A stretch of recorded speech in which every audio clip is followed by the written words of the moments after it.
So they reached out to me and asked me if I wanted to take it over, not knowing that, by the way, I also have a daughter who happens to have Down Right. syndrome.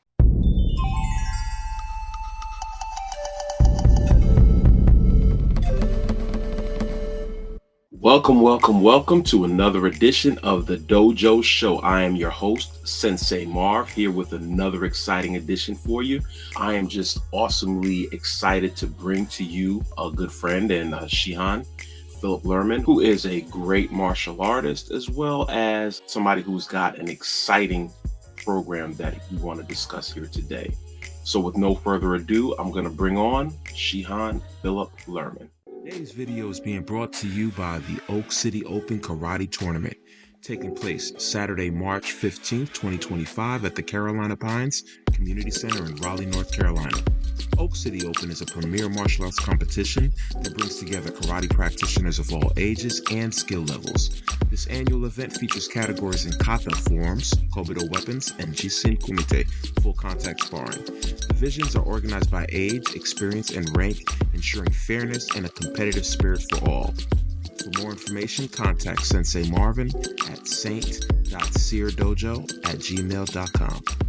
Welcome, Shihan Phil Lehrman. Thank you for joining me. How are you doing today? Doing great. Thanks for having me. Doing great. Oh man, my pleasure. It was great seeing you at the tournament and just to be able to, discuss possibly coming on. So I was very excited to have you come aboard and do this. So Shihan Phil is a 5th degree. He brings over 40 years of martial arts experience to his karate program. He began training in international Kyokushin and World Oyama Karate under Hanshi Ray Martins, a seventh Dan and a student of Soshu Shigeru Oyama. Shihan's firm attitude and enthusiastic manner excites and inspires students of all ages. Shihan Phil is a model example of what he teaches and lives the lessons he professes to his students. Shihan Phil's experienced teaching staff includes black belts, each with over 10 years of martial arts experience, and with each class you'll leave with a sense of accomplishment. So welcome again, Shihan Phil Lehrman. Yes, thank you. Oh, Shihan. So Shihan, again, just wanted to, get my audience to be a little bit more familiar with who you are. So the first question that I would ask is, how did you initially get your start in karate? Well, funny story. Like just about every kid growing up in the in the early 80s, I always wanted to take some form of martial arts, and I didn't know anything about Kyokushin. Really was kind of drawn to kung fu, watching Saturday morning or Sunday morning kung fu shows and stuff like that, and really bugged my father for years to put me in some kind of a martial arts program. And he told me that at the time that I wasn't allowed to take karate until I was a man, and I had to get bar mitzvahed first. So I got bar mitzvahed, and then when I was bar mitzvahed, I said, "Dad, I'm a man. I'd like to take some form of martial arts."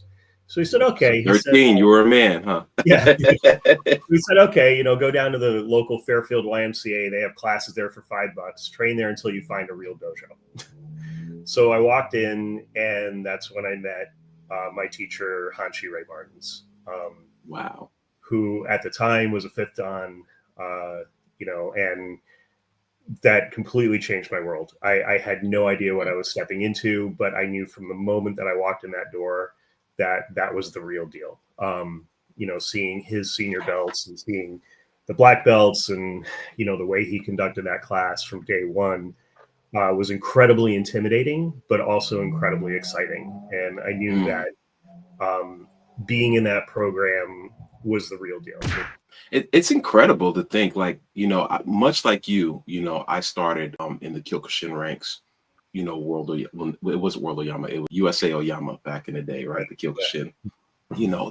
I started as a little kid, and it's really the only thing that I ever knew was training under Soshu and training, that way.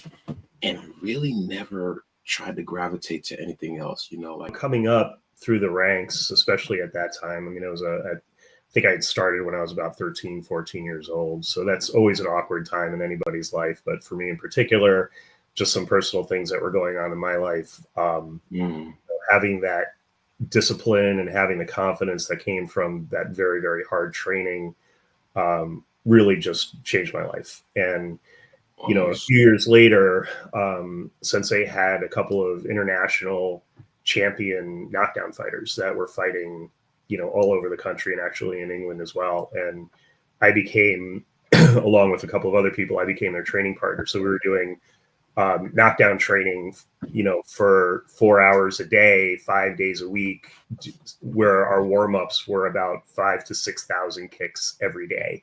The warm-ups were an hour and a half of just, you know, 4,000 to 6,000 kicks. Right. You know, so seriously hardcore, you know, 20 hours a week, 24 hours a week of training, and really getting, you know, kind of just all consuming in terms of martial arts. And I also had the honor of being able to go and train with Shihan Phil when he had his dojo open as well. So to supplement some of that training, I also trained with Shihan Ted, and you know, obviously, I mean, there's no comparison, right? You know, to any other form or style or, you know, teachers between Soshu and Shihan Hanshi Rei, my sensei, I call him sensei, right? Shihan Ted. I mean, it's just, that was an experience that I could never have bought. I could never have predicted. It's just something that I fell into. Awesome. So let me ask, because I know a lot of times when we train, there's always a lull. There's the initial excitement, right? Mm-hmm. The newness of it. And then there's the period of stagnation where you kind of feel like you're not progressing, even though you are progressing, but in that moment, you don't see it. So have you ever thought about, or when you were training, when you were actively training before becoming a sensei, before becoming a Shihan, you ever considered quitting, or did you ever walk away? Before I started teaching, you know, I went off to college. So I had 4 years where I was only training when I was home, Right. training over the summers or whatever, you know, and holidays. So, but when I was in college, I missed training terribly. So I would, you know, back train, I would run, I would do everything that I could. I'd join the martial arts club up there, you know, at my school. Right. You know, it was cool because there were martial artists from other styles and way different cultures and way different philosophies than mine. And it opened my eyes to, you know, a broader perspective on martial arts. I took Tai Chi, you know, in class for course credits and things like that, but nothing compared to training with my teacher. Right. I would take Tai Chi, and it was really interesting, and I loved it. And I loved, you know, the kata, the forms, the push hands, some of the exercises, but I always walked away from those classes extremely frustrated. And I asked my teacher about that. And I said, you know, why am I so frustrated after taking a martial arts class? He said, because there's really no output. There's not the same amount of output as you have when you're doing knockdown training or you're doing Kyokushin training. And I would always have to go into the gym after and just bag train or lift weights or do something, you know, to get kind of that energy, you know, out. But it was a lot of fun. And, you know, I got to spar with a guy who was on the French national Taekwondo team. And I learned a lot from sparring with him. He was an amazing martial artist. And a guy that was a Golden Gloves kickboxer held Golden Gloves title in the Northeast region. Was a bodybuilder. You know, we called him Inflato. But he was a very large man and very fast for his size. And another guy that was very proficient in Kung Fu. So it really exposed me to a lot of different martial arts and styles. But, you know, to really answer your question, I think everybody kind of goes through that time period where, you know, they know they're not going to be promoting for a while, or there's no tournaments coming up, or there's no event that they have to actually train for. So they're training kind of in a maintenance phase. And as a sensei, you know, my philosophy is that that's the most important time to train. The most important time to train is when it becomes your lifestyle. Not training for a trophy, not training for a belt, not training for any kind of outcome or reward other than the training itself, and that the training itself Right. was the reward. Right. And I feel like that's a portion of your life that you have to gravitate towards, right? So, And that's, initially when I'm sorry, I, go ahead. yeah, I think that's when you know that you're a true martial artist, that you're a dedicated martial artist, when it becomes part of your lifestyle. Right. Uh, and the Right. lifestyle isn't trophies, it's not belt rank, it's what you Right. do every day. Right. Right. Absolutely. Absolutely. Well said. Well said. So, with to piggyback on what we were talking about, how do you feel your training has benefited you overall, just in life and with everything? I mean, coming from where I came from, the background that I had, the family issues that I had, it's completely changed my life. I think that beyond just the level of self confidence that I gained from training, um, the establishing a basis of discipline, a basis of just physical and mental health, um, that became like a standard for me. 40 years later, I'm still in the gym every day for an hour and a half to 2 hours when I'm not training. I'm still teaching. I'm still involved. And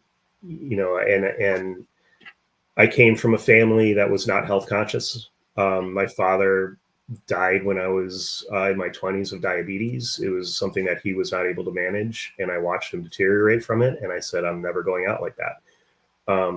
And I've wrestled with my own medical issues that are beyond my control, but Right.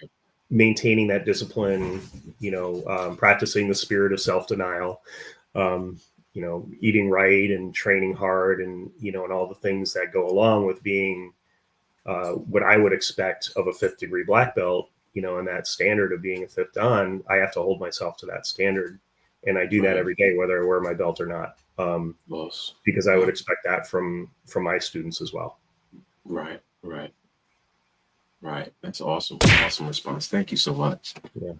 So let me ask, when did you decide that you wanted to go from being a person who trains in the arts to a person who wants to teach the arts? It wasn't my decision. Oh, So do tell. my teacher, one day, my teacher said, we need someone to teach ninja kids. Phil, you're going to teach. I said, well, okay. And, Wow. and he threw me into teaching kids. And that program started at the Fairfield YMCA. It started with about 4 kids. And the program that they had in place there was being taught by one kid who wore corduroys and and a shirt, and had no clue about any kind of martial arts, just what they saw Right. on TV, and they were just kind of going through the Wow. motions of exercising the kids, but it had nothing to do Right. with martial arts. And then I took that over.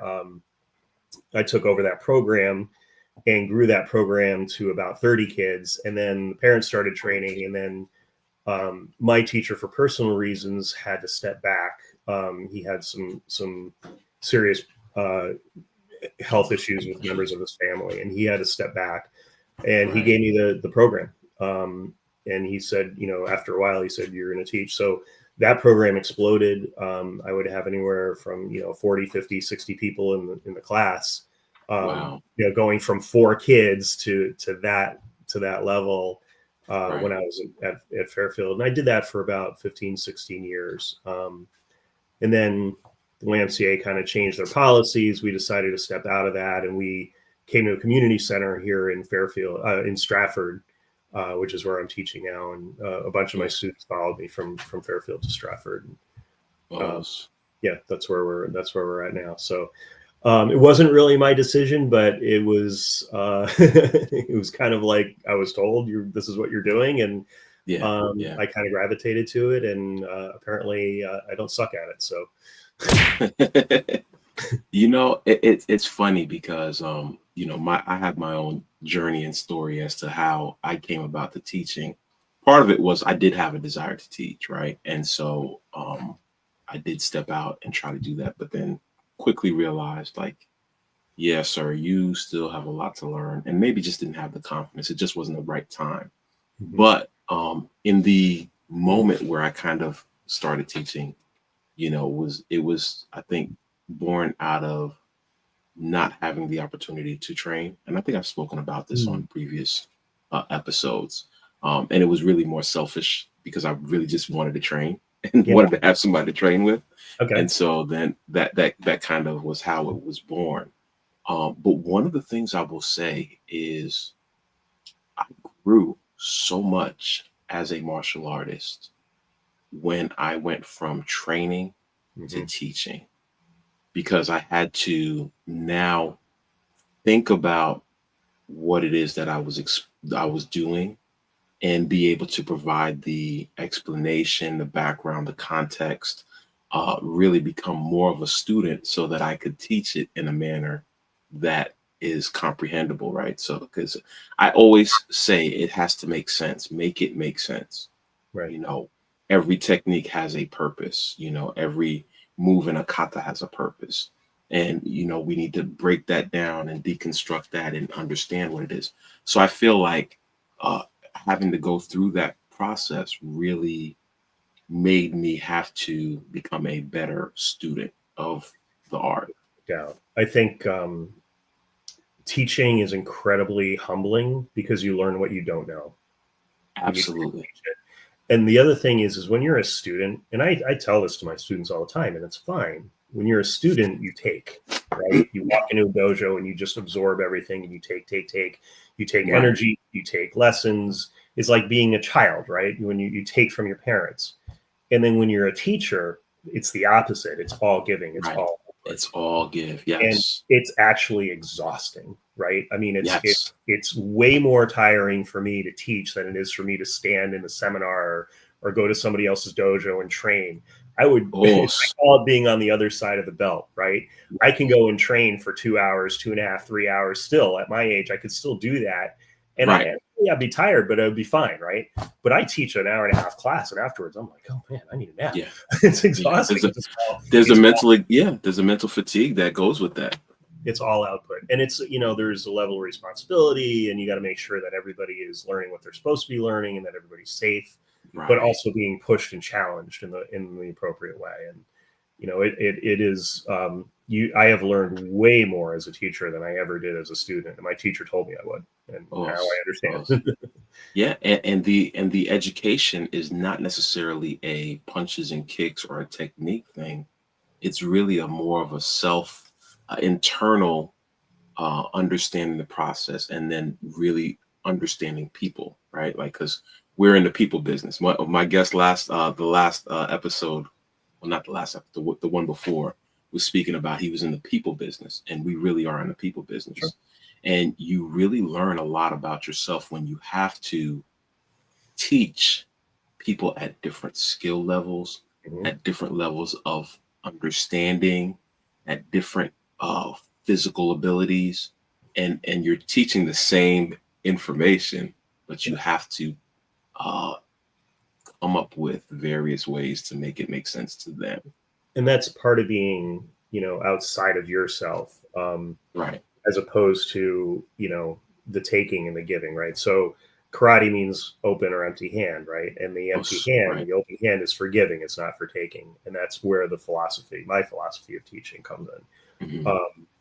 Because I got yelled at by my teacher when I first started teaching because I was sweating and I was doing everything and I was doing every technique and I just wanted to train and train and train, and he said, this isn't for you, this is for your students. Right.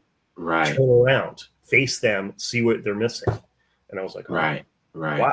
okay. And and like this light bulb went off, and I was like, oh, wow, yeah, I can't really. I have to train on my own now. Like I could still Right. train and stuff. I could still sweat, but the focus, Your focus. my Yep. Your focus wasn't focus on has to me be different. anymore. It was on the student. Right.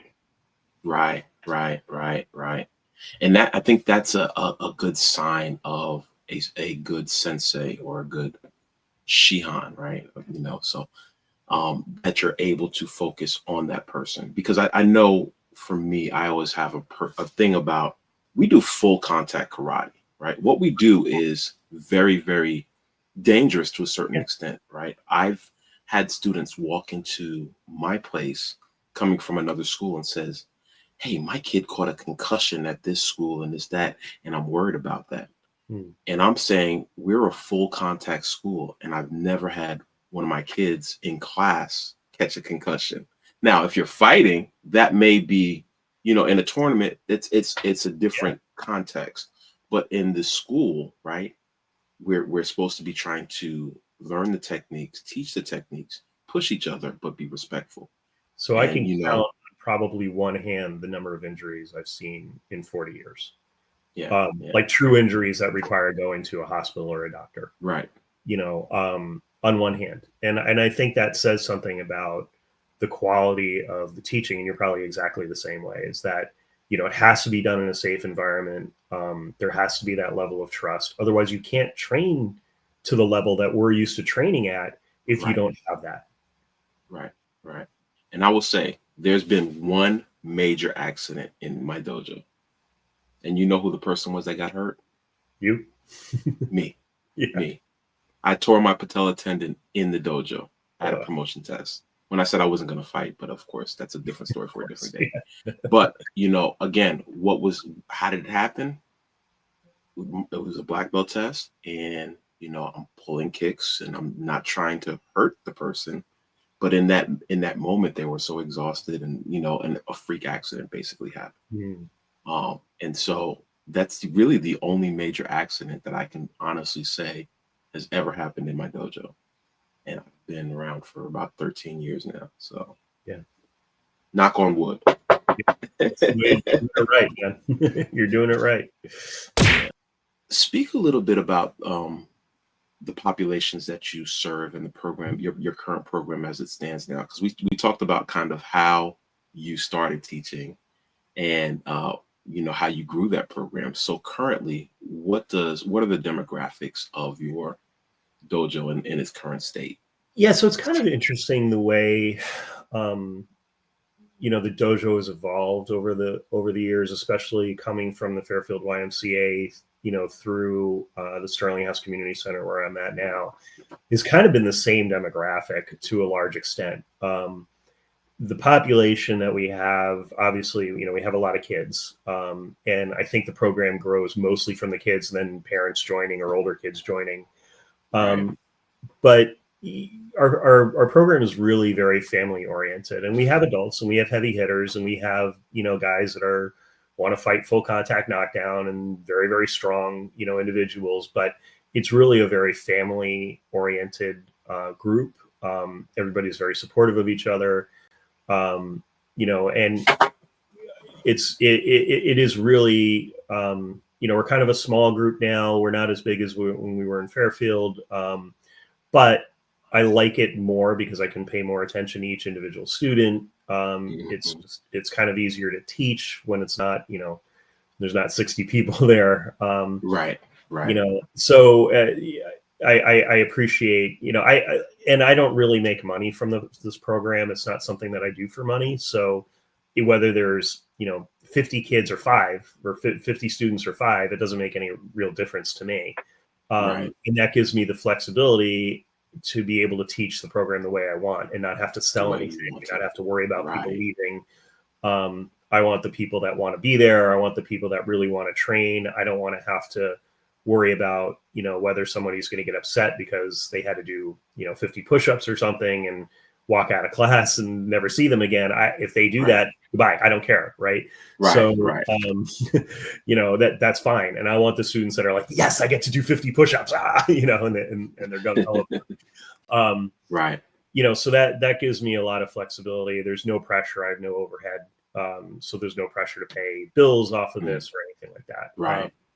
And I learned that from my teacher, because I talked to him about opening a dojo, and he's like, why do you want to do that? He said you have all this pressure, you have, financial obligations and financial pressure. He's like, this is something that should add to your life. This is something that should be fun for you, that you should be enjoyable, not something that adds to your stress. And I totally, I have a lot of friends that own dojos, and I respect the programs that they put together and the dedication that they have for those programs. I think it's amazing, and I love it. And I wish that was something that I could incorporate in my lifestyle. is to actually have a dojo. I would love to do that, but that's not a reality for me. Right. My lifestyle. So I've maintained, the community programs. We had a great program at Awaken's Boys and Girls Club. Unfortunately, got shut down during COVID, and we weren't able to restart it. But that was one of our other programs. We had a program in Easton, and then the other program that we have right now is a dedicated adaptive martial arts program for students with special needs up in Trumbull. Which is absolutely one of my favorite programs. It was one of my favorite programs to teach. We've been there for about 10 years now. I've handed that off to one of my other senpais, but I'm still involved in that program. I still go up there and oversee it, and I guide him, and they come down when they do their promotions. They come down to our program for promotions, and there's a lot of crossover with those students too. They actually come and train in our regular karate program. Oh, so yes, the adaptive program is something I've been impressed. I've seen some of your students come down to the tournaments and perform and compete, and the amount of joy and the amount of pride that they have with everything that they do is just a reflection of the work that you and your staff have poured into them, and the love that you guys have given them. So I commend you tremendously on that. Thank you. So, question: how did you get started with the idea of the adaptive program? So it's interesting. I had been contacted by the Trumbull Recreation Department asking if I wanted to take over this program. There was a program in place, and the sensei and his son were running this program. This is from a completely different style, a completely different organization. Right. And apparently the sensei had passed away, and the son moved out to California and was no longer going to run the program. So they reached out to me and asked me if I wanted to take it over, not knowing that, by the way, I also have a daughter who happens to have Down syndrome. Right. They didn't know that. So it was kind of like the synergistic, connection that we made. And I, without hesitation, said, absolutely, I would take that over. I would love to do that. And that program started in a cafeteria. They were running it through a cafeteria. Like I said, it was a different style, a different philosophy. And I think there was a different level of expectation. Right. This was a program that, I really had no roadmap for. I had never, I had my daughter, but at the time she was 5 years old. So it wasn't like, she's 14 now, but it wasn't like I knew how to teach her karate, right? I knew how to manage her. I knew how to interact with her. I knew how to relate to her, but I had no idea how to teach, students with special needs. I've had students with autism and Asperger's syndrome and other ailments. I've even had a student in a wheelchair in my dojo before, but those were in my regular karate programs. Right. So I actually reached out to another Shihan, or actually he's a Hanshi who has a program for special needs students, and talked to him a little bit on Facebook Messenger, and got some interaction, got some advice from him. But I decided that if I was going to take on this program, that I was going to teach it in a way where I was not going to compromise any standards whatsoever. That these students were going to be held to a standard. They were going to be held to an expectation, just like any other student, with the adaptation that they would have to have for, actual physical and mental and emotional limitations, right? So if there's balance issues, okay, yes, I would make accommodations for those balance issues. If there's focus issues or memory issues or other issues that are beyond their physical control, that were beyond their control, of course I would make adaptations for that. But they were going to learn the katas. They were going to learn the names of all the moves. They were going to have to fight all the, the required rounds. They would have to do everything that any other student would do to make the next rank or to get promoted to the next rank. It's interesting because I was pushing these students a lot, and it was a real kind of like reality check for them and their parents, because the previous program really didn't I'm not, Right. like You're not bashing. Yeah. Yeah, I'm not bashing them. I admire what these guys did. I love the fact that they started this program. I think that, in the context of what they were doing, I have nothing but the utmost respect for them. I just wanted to do it in a different way. And, Right. I've even had parents that came up to me and were like, I had no idea he could do that. And I said, well, did you ever try? Right. Right. If you don't try, how do you know? And, Right. and a lot of these students now have been there for 9, 10 years. I think we've developed students up through about third Q, fourth Q. Right. I'd like to see them continue, up to black belt. There's no reason why they couldn't become a black belt. Right. Not in my mind. They're very capable. Now, are their techniques as good as my mainstream class? Right. No. In a lot of cases, no, and in some cases they're better. I had one student girl whose kibidachi was better than anybody else in my class because she was very flexible and she could just sit there and kibidachi and she would do it all day. She was terrific. And I'm like, you're making me look bad, But I have other students that have balance issues and they have low muscle tone or they have just proprioceptive challenges that prevent them from really having beautiful technique, but that doesn't mean that they can't learn it. And the point of kata is not to be beautiful. The point of kata is not for show. It's not for competition. Kata is a learning tool, right? It's a textbook. Absolutely. So if they're learning the kata, even if the kata is not great, perfect, right? If they're learning the kata and they're learning the meaning behind the kata, then where's the there's no loss there, right? We're still accomplishing what the point of learning kata is. Absolutely. And then in terms of kumite, I have a really tough time, and I wrestle with this probably because I do have a daughter with Down syndrome. I don't want to see any kids getting hit hard that may not understand, may not be able to emotionally understand what that means. Like when we beat each other up, we call it Kyokushin love, right? We beat the living hell out of each other and love each other, and we want each other to get better and we want each other to get stronger. And I'm not sure that students with, that are in this community fully comprehend that, so I wrestle with, and some of them are extremely strong. Like I have a couple of kids that are in this program that, like, when you fight them, you have to be strong. I mean, but if you hit them a little bit, they're like, like, why'd you do that? So I that's something that I've kind of wrestled with. And basically the philosophy that we have in the program is we let them go as hard as they want, and we push them just enough so that they feel like they have something that they're pushing against. But not getting beat up, not really getting bruised or things like that. And it's the same thing as like incorporating the shinai.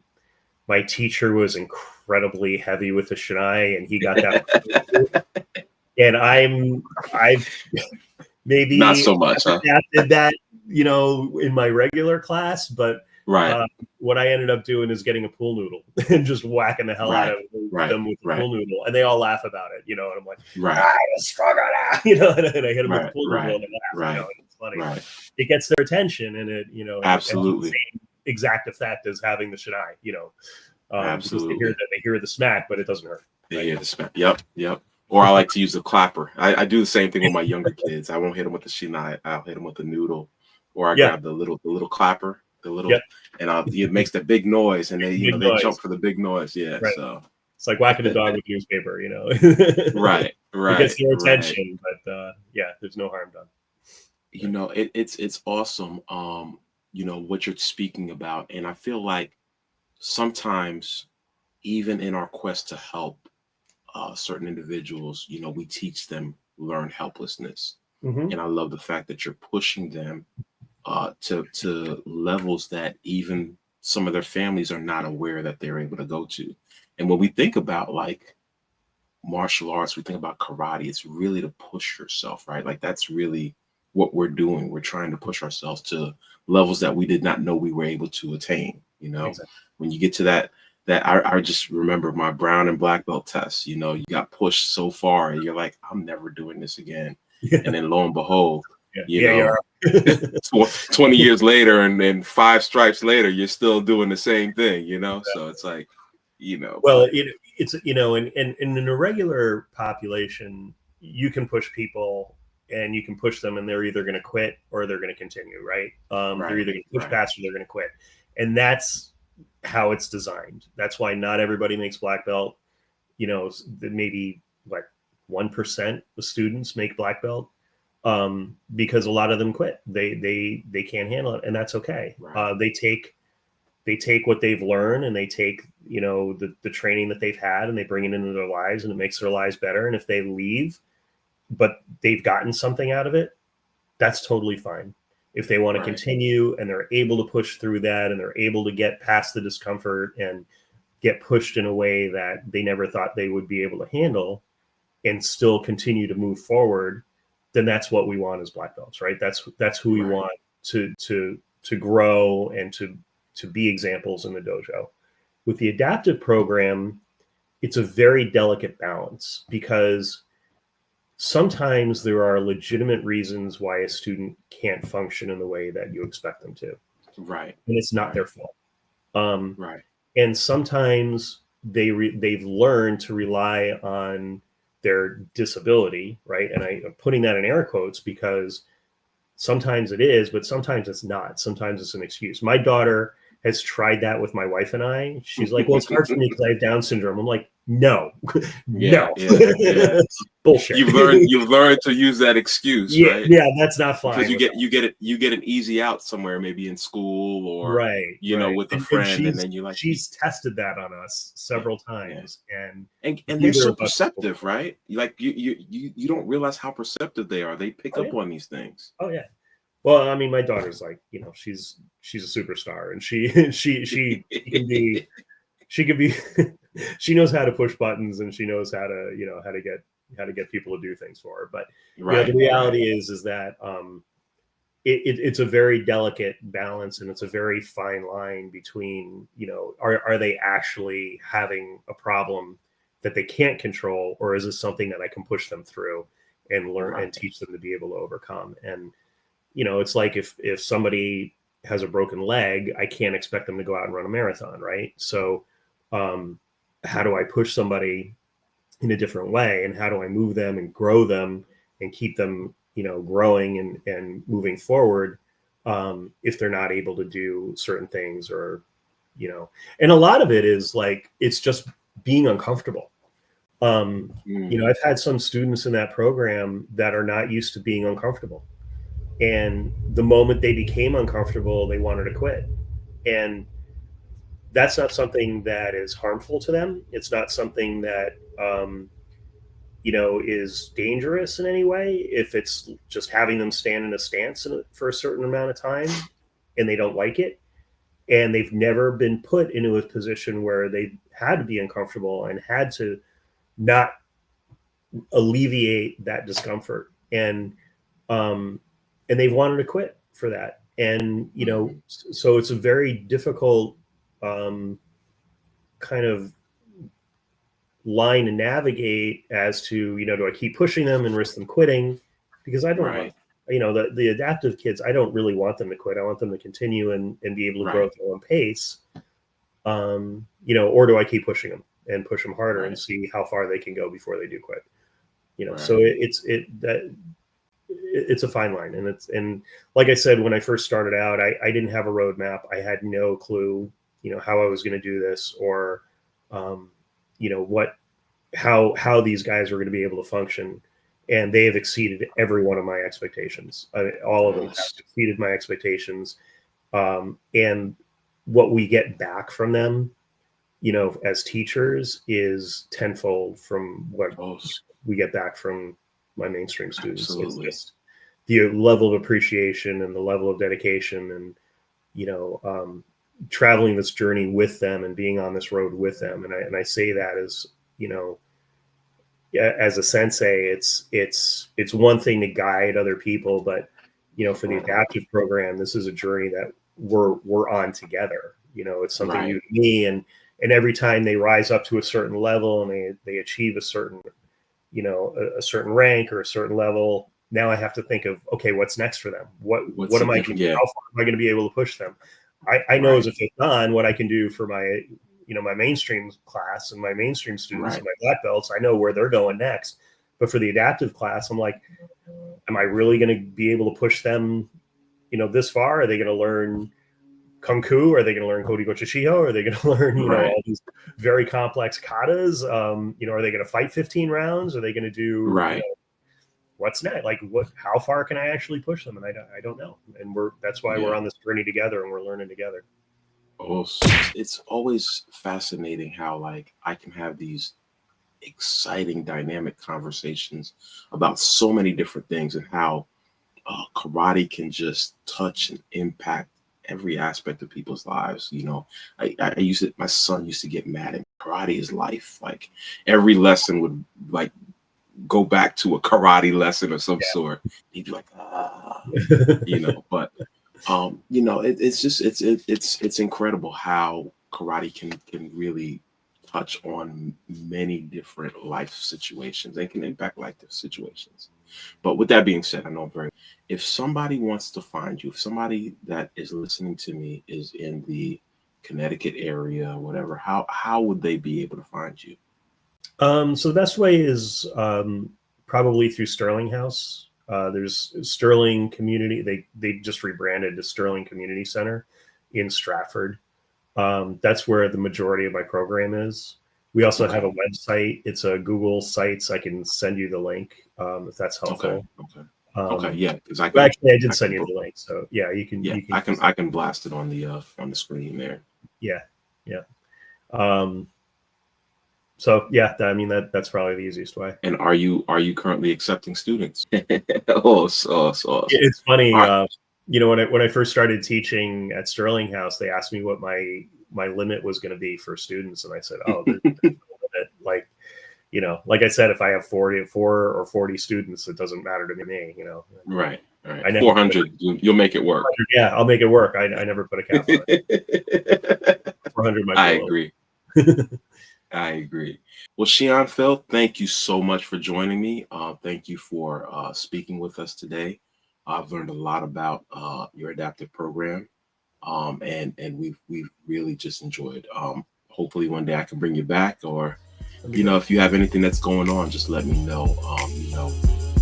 I see you all the time. We run in the same circuit, so just let me know. Hopefully, you had fun with this, and just know that we truly appreciate you coming on and sharing your information with my I appreciate it. I really enjoyed the discussion, Sensei. Thank you very much. Thank you. Have a good one.